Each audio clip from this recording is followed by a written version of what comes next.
दोस्तों नमस्कार। मैं निकल चुका हूँ आमस दरभंगा एक्सप्रेस वे की एक छोटी सी रिपोर्ट लाने के लिए। क्योंकि गर्मी ज़्यादा है इसलिए शाम का वक्त चुना है मैंने। और घूमते घूमते जब रात हो गई तो रात की इस कहानी को आप देखिए कि कैसे दिन रात काम चल रहा है। और यह आमस दरभंगा एक्सप्रेस वे की ही सड़क की अपडेट है, जो शायद आपको लगे यह संभव नहीं है, पर हाँ ध्यान रहे मैं उस इलाके में हूँ जहाँ चोरी हद से ज़्यादा बढ़ी हुई है। पर रिपोर्ट लानी ज़रूरी थी इसलिए मुझे जाना पड़ा बगैर चोरी के परवाह किए। और जैसा कि आप तस्वीरों में देख पा रहे होंगे कि कंक्रीट वगैरह डाल करके और सतहीकरण किया जा रहा है।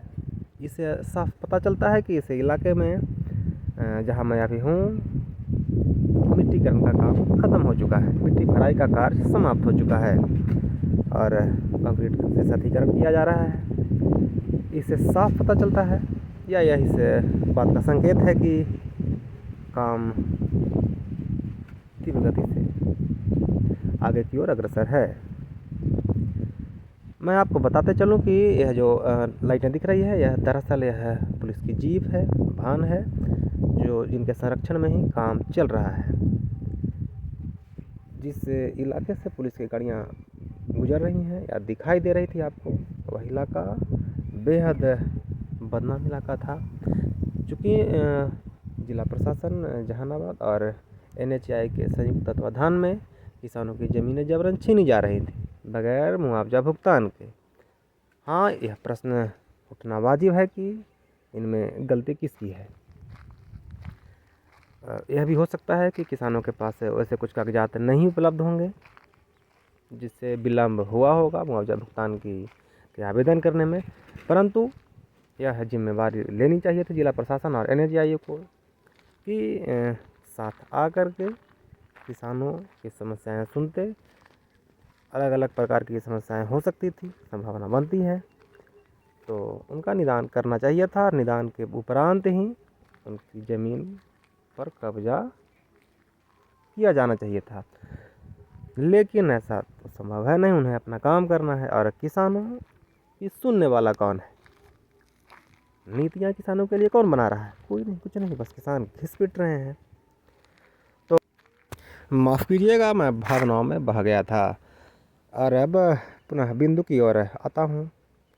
तो मैं आपको बताते चलूँ कि मिट्टी भराई का काम ख़त्म हो गया है और काफ़ी ऊंचाई, कहीं कहीं तो 15 फीट या 20 फीट की ऊंचाई तक मिट्टी डाल दी गई है। लेकिन ऐसे साधारणतया 7 से 8 फीट, लगभग 10 फीट मान के चलिए कि इतने लेवल तक मिट्टी हर जगह डाला गया है।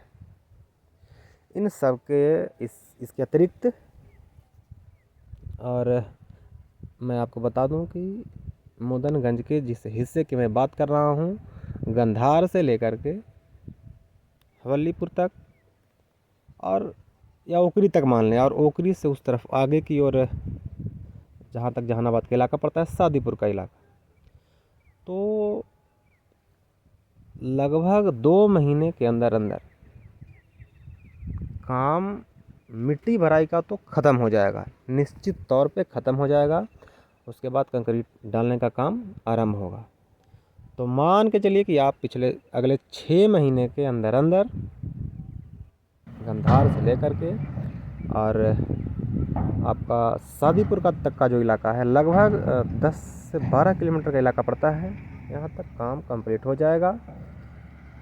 सड़क का, पुल पुलियों का काम अभी चलेगा, उसका काम बाकी है। और नित्य नए नए कलवर्ट, बॉक्स कलवर्ट बनाए जा रहे हैं, तो उनमें विलम्ब होना लाजमी है।